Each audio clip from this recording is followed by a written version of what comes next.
Hi everyone, welcome back to our channel. In this video, we will look at some great microcontrollers that you can buy under $5. So, let's start with... If you're looking for a low-cost 32-bit microcontroller, this board is definitely worth considering. At around just $1, it's one of the most affordable development boards you can buy. The board features a 32-bit RISC-V processor running at up to 48 MHz, along with 16 kilobytes of flash and 2 kilobytes of static RAM. While the specifications are modest, they're more than enough for many control, automation, and sensor-based applications. It has 18 GPIO pins and support for multiple communication protocols. Another nice advantage is its 5-volt tolerant input-output pins, making it easier to interface with both modern 3.3-volt devices and many traditional 5-volt components. The main drawback is the ecosystem. Compared to Arduino or ESP32 boards, there are fewer tutorials, libraries, and community projects available. Programming also requires a WCH Link E or another compatible programmer, so getting started isn't quite as straightforward. If you're looking for a capable wireless microcontroller for around $4, the Xiao ESP32-C3 is one of the easiest boards to recommend. It's incredibly compact, but don't mistake its size for limited capability. With a 160 MHz RISC-V processor, 400 kilobytes of static RAM, and 4 megabytes of flash memory, it has more than enough power for most IoT projects, whether that's a weather station, smart switch, wireless sensor, or even a small wearable device. One of the reasons I like this board is that everything you need is already built in. You get 2.4 GHz Wi-Fi, Bluetooth 5, a USB Type-C connector, and even onboard LiPo battery charging. That means fewer extra modules, fewer wires, and a much cleaner project overall.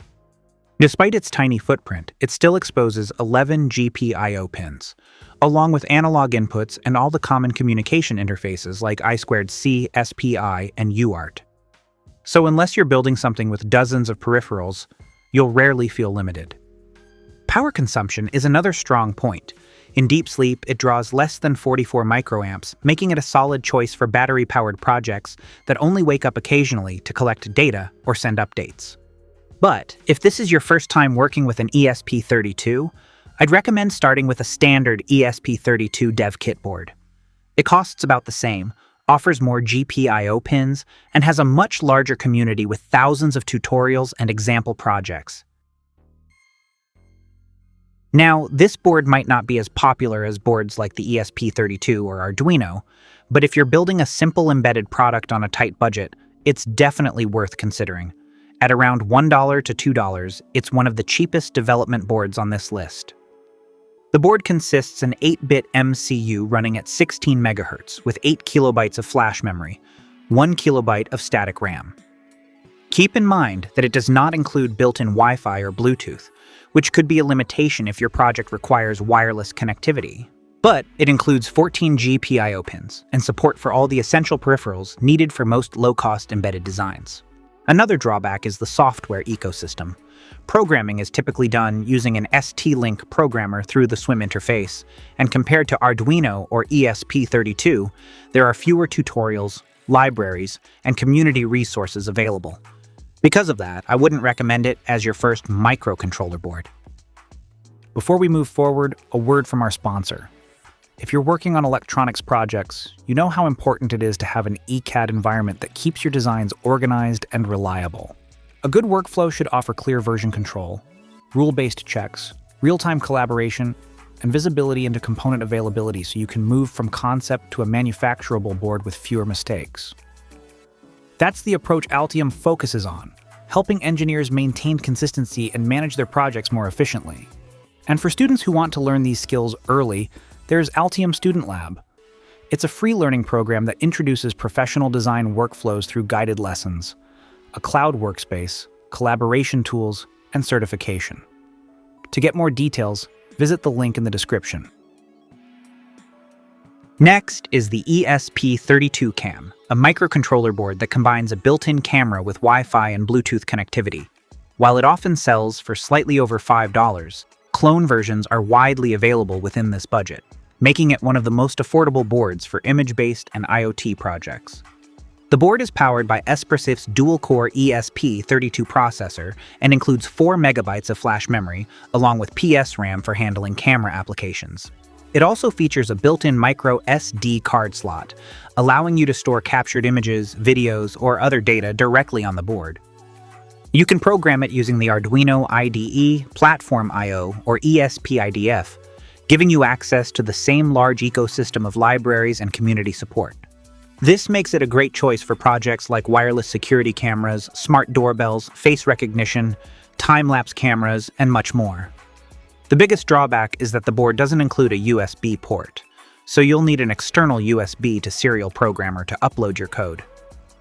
However, it is easier to program it using this adapter, as the ESP32 CAM board can be inserted directly onto the socket pins of the programmer base. Another limitation is that many GPIO pins are shared with the camera and onboard peripherals, leaving fewer pins available for connecting external hardware. Up next, we have the Digispark ATtiny85. Priced at around $3, it is an 8-bit AVR microcontroller running at up to 20 MHz. It may not compete with modern 32-bit boards in terms of performance, but for simple embedded projects, it still gets the job done. One feature that makes it unique is that it comes with a USB interface. You can plug it directly into your computer and program it without needing a separate USB to serial converter or external programmer, which is surprisingly convenient for such an inexpensive board. Even with its tiny size, you still get up to 6 GPIO pins, 4 analog inputs, and 3 PWM outputs. It also supports SPI&I2C communication through its universal serial interface. The board is compatible with the Arduino IDE, so getting started isn't difficult. However, compared to boards like the ESP32 or Raspberry Pi Pico, the Digispark has a much smaller community and fewer tutorials, so finding examples or troubleshooting help can sometimes take a little more effort. It is great for small, dedicated projects like simple automation circuits, LED controllers, battery-powered sensors. If you're looking for a microcontroller that's easy to learn and backed by one of the largest maker communities, the Arduino Pro Mini is an excellent choice. While original boards often cost more than $5, clone versions are readily available within this budget on eBay and AliExpress. One of the biggest advantages of choosing an Arduino-based board is the ecosystem. Whether you're connecting a sensor, troubleshooting an error, or looking for example code, chances are someone has already done it before. The board is based on the Atmega 328P microcontroller and comes with 32 kilobytes of flash memory, 2 kilobytes of static RAM, which is more than enough for most automation, robotics, and sensor-based projects.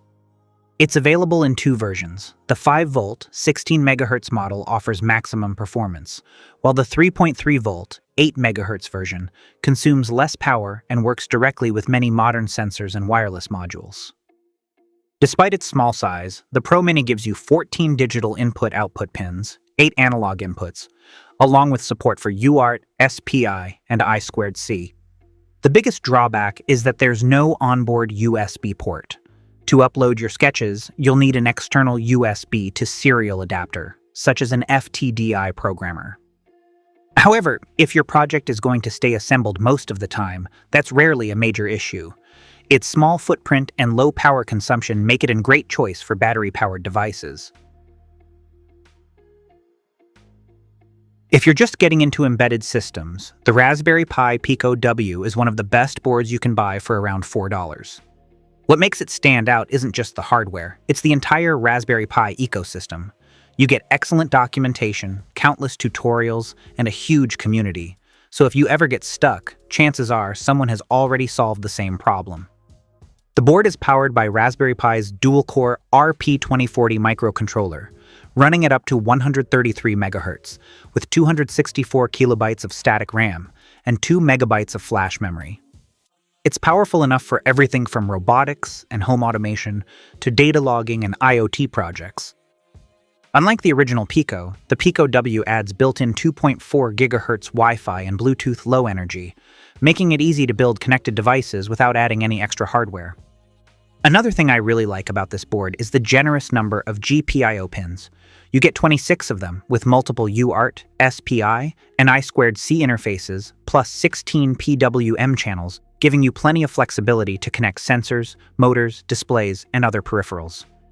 And then there's the programmable I/O, which is one of the RP2040's standout features. It lets you create custom hardware interfaces and software, making the Pico capable of handling communication protocols that many other microcontrollers simply don't support. Whether you prefer C, C++, MicroPython, or CircuitPython, getting started is straightforward. And because of its excellent documentation and active community, I'd still recommend the Pico W to anyone buying their first Raspberry Pi microcontroller. Now, if you don't need built-in Wi-Fi, it's better to choose the Raspberry Pi Pico 2. At around $5, it offers a significant performance upgrade over the original Pico series. It's powered by Raspberry Pi's new RP2350 microcontroller, featuring dual ARM Cortex-M cores running at up to 50 MHz. That alone makes it a better choice for projects that involve more processing. What's also interesting is that the RP2350 supports two processor architectures. Along with the ARM cores, it also includes a pair of Hazard3 RISC-V cores, giving developers the flexibility to experiment with either architecture on the same chip. Memory has also been increased. You now get 520 kilobytes of static RAM and 4 megabytes of flash memory, giving you much more room for larger programs and additional features. Just like the original Pico, you get plenty of GPIO pins and support for all the common communication interfaces. But Raspberry Pi has also improved one of the RP2040's best features, the programmable I/O subsystem. The Pico 2 now includes 12 programmable state machines across 3 PIO blocks, making it even better at handling custom communication protocols and timing critical tasks. It also introduces a dedicated high-speed transmission peripheral for applications that need fast digital output. If you can spend a bit more over $5, it's better to buy its Wi-Fi version, the Pico 2W. Coming in at around $5, the Xiao ESP32-C6 is the board I'd recommend if you're building modern smart home devices. Compared to the C3, the biggest upgrade is its wireless connectivity. In addition to Wi-Fi and Bluetooth, it also supports Zigbee and Thread, making it a great choice for Matter-compatible devices without needing any extra hardware. It also gets a small performance boost with a dual-core RISC-V architecture. The main processor handles your application, while the low-power core takes care of background tasks, helping improve efficiency in battery-powered projects. The memory has also been increased to 512 kilobytes of static RAM, giving you a little more headroom for larger applications. And just like the C3, you still get enough GPIOs and communication interfaces to connect sensors, displays, and other peripherals without any hassle. Power consumption is another area where the C6 improves. In deep sleep, it draws as little as 15 microamps, making it well-suited for devices that spend most of their time sleeping. Another advantage is software support. Whether you're using Arduino IDE, Platform I/O, or ESP-IDF, getting started is straightforward. And if you want to integrate your project with cloud services, platforms like ESP Rainmaker are already well supported. For just a few cents more than the C3, you get better wireless options, lower power consumption, and hardware that's ready for the next generation of smart home projects. So, if you're buying a board today and your budget allows it, I'd probably choose the C6. If you've been building projects with Arduino and want to explore the STM32 ecosystem without spending much money, the STM32 Blue Pill is a great place to start. At around $3 to $4, it offers you a wide range of features. The board consists of a 32-bit ARM Cortex-M3 microcontroller running at 72 MHz, with 20 kilobytes of static RAM and 64 kilobytes of flash memory. Interestingly, many Blue Pill boards actually come with 128 kilobytes of flash, even though they're sold as the 64 kilobytes version. One of the Blue Pill's biggest strengths is its input-output pins. You get 37 GPIO pins, 10 analog inputs, PWM outputs, and multiple communication interfaces. One thing you should know before buying it is that, despite having a micro USB connector, most Blue Pill boards can't be programmed directly over USB out of the box. You'll typically need an ST-Link programmer or a USB to serial adapter, unless you've already installed a USB bootloader. Once that's set up though, you can develop using STM32 Cube IDE, Platform I/O, or even the Arduino IDE with the STM32 core.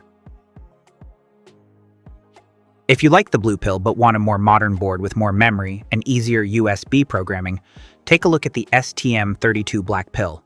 While original boards often cost more than $5, good quality clone versions are commonly available for under that price. The most popular version is based on a 32-bit ARM Cortex-M microcontroller, running at up to 100 MHz. It comes with 128 kilobytes of static RAM and 512 kilobytes of flash memory. Like the Blue Pill, it offers a similar set of peripherals, but one of its biggest improvements is native USB support. Unlike the Blue Pill, you can simply connect a USB Type-C cable and start programming the board. Of course, if you need debugging, you can still use an ST-Link programmer. Another advantage is the Cortex-M core, which includes a hardware floating point unit and DSP instructions. These features make the Black Pill a much better choice for applications involving digital filtering, sensor fusion, control algorithms, or other math-intensive tasks. The only downside is that the STM32 ecosystem still has a steeper learning curve than platforms like Arduino or Raspberry Pi Pico. But once you're comfortable with it, the extra flexibility and performance are well worth it.